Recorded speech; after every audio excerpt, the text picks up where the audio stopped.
जितनी रिप्रेजेंटेशन मैं कोशिश करता हूँ शायद ही इतना कोई कोशिश करता हो। वहाँ पे जब मैं जाता हूँ और आपने एक ऐसे बेशर्म आदमी को बैठाया हो जिसको खैबर पख्तूनख्वा ने एक दफ़ा नहीं बारहा रिजेक्ट किया हो, जिसके मुकाबले में हमारे कैंडिडेट ने 93,000 वोट लिए हों और उसने 20,000 वोट लिया हो। कौमी असम्बली पे अगर आप प्रोविजनल असम्बली की बात करें तो हमारे कैंडिडेट ने 38,000 वोट लिया है, उसने 5,000 वोट लिए, वो दूसरा भी नहीं आया।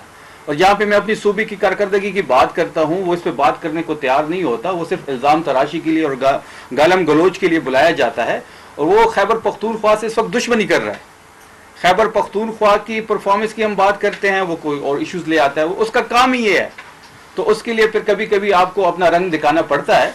बेशरम आदमी को एक दो दफ़ा अगर आप बेशर्मी के साथ नेशनल मीडिया पे थोड़ा सा एग्रेसिव हो जाएं तो उसको अपनी औकात का अंदाज़ा हो जाता है। और मैं कभी भी गालम गलोच का या ज़ातियात हमले का ना मैं इसकी डिफेंड कर सकता हूँ ना मैं इसको डिफेंड करता हूँ। नहीं होना चाहिए, परफॉर्मेंस पे बात होनी चाहिए। और हमारी ये कोशिश होती है कि हम अपनी परफॉर्मेंस पूरे पाकिस्तान के सामने रखें। कि आप उठा लें कि PDM के दौर में उनको कितना फंड मिला, कितनी तनख्वाहें मिली है, और तहरीक इंसाफ के टाइम में कितना फंड मिला है और कितनी तनख्वाहें मिली है। फिर के साथ आप देख लें कि इस्लामाबाद में बल्दियाती इंतखाबात क्यों नहीं हो रहे, पंजाब में बल्दियाती इदारों का क्या हाल है, उसको भी इसके साथ मैच करें तो खैबर पख्तूनख्वा इन सबसे आगे है, बल्दियाती इंतखाबात में भी और बल्दियाती इदारों में भी। 10.5 लाख फैमिलीज को एक पैकेज मिल रहा है। अगर उसमें 1, 2, 3 वाकयात ऐसे आ गए हैं तो उसकी भी इंक्वायरी होगी। आप ये तो माइनस ना करें ना कि 10.5 लाख में 3 वाकयात हो गए, आपने 3 वाकयात को उठा लिया है और बाकी जो 10.5 लाख लोगों को मिल रहा है उस पर आप बात नहीं कर रहे। खैबर पख्तूनख्वा वाहिद सूबा है जितने शफाफ तरीके से हमने ट्रांजैक्शंस किए हैं। अगर 3 से 4 वाकयात आ गए हैं तो उसकी भी जांच पड़ताल होगी। जहां तक मुंतखब नुमाइंदों की बात है तो उनकी थ्रू ही गए हैं। और जो आप कहते हैं कि बाकी अपोजिशन की मुंतखब नुमाइंदे, वो तो फॉर्म 47 की पैदावार है। अब आप जलाल को भी MPA कह रहे हैं तो ये तो बड़ी बड़ी ज्यादती है। अगर आप फिर इसी तरह बाकियों को MPS कह दें तो बहुत बड़ी ज्यादती है। तो बात बड़ी वाज़ेह है कि अगर 3 से 4 वाकयात हो गए तो उसकी भी जांच पड़ताल होगी। जो फॉर्म 47 की पैदावार है उसको ना तरक्याती पैकेज में कुछ दिया गया क्योंकि हम समझते हैं कि उनका कोई हक नहीं है और जो असल नुमाइंदे हैं उन्हीं के थ्रू काम होगा। अभी वफाक ने MNS को 25-25 करोड़ रुपए दिए हैं, अपने MNS को। तहरीक इंसाफ के MNS को 1 रुपया नहीं दिया। क्या वो हल्की जीत के नहीं गए? फिर इस तरह पंजाब में आप जाए, हमारे 80+ MPAs हैं, वहां पे जो तरक्याती फंड की जो तकसीम हुई है अपने MPAs को दिए गए हैं।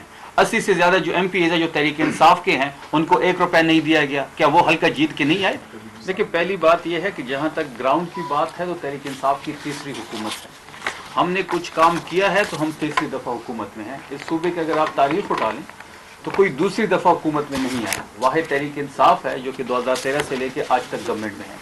जिस एजुकेशन की और हेल्थ की आप बात कर रहे हैं कि जहाँ पे BA की शर्त थी वहाँ पे FA का लगाया गया है, और इसी के तरह कुरम की जो आप कह रहे हैं कि 55 लोगों की जगह 67 लोगों को लगाया है।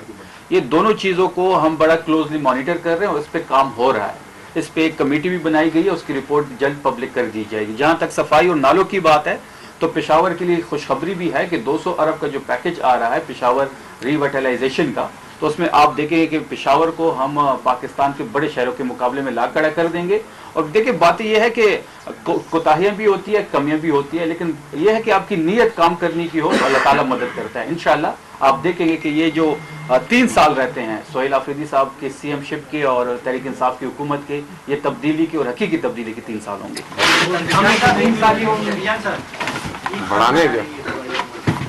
ये तो जब कमेटी बैठेगी, चांद देखेगी, हमारा चांद तो हडियाला में, फिर देखेंगे इंशाल्लाह। Thank you ji, thank you so much ji.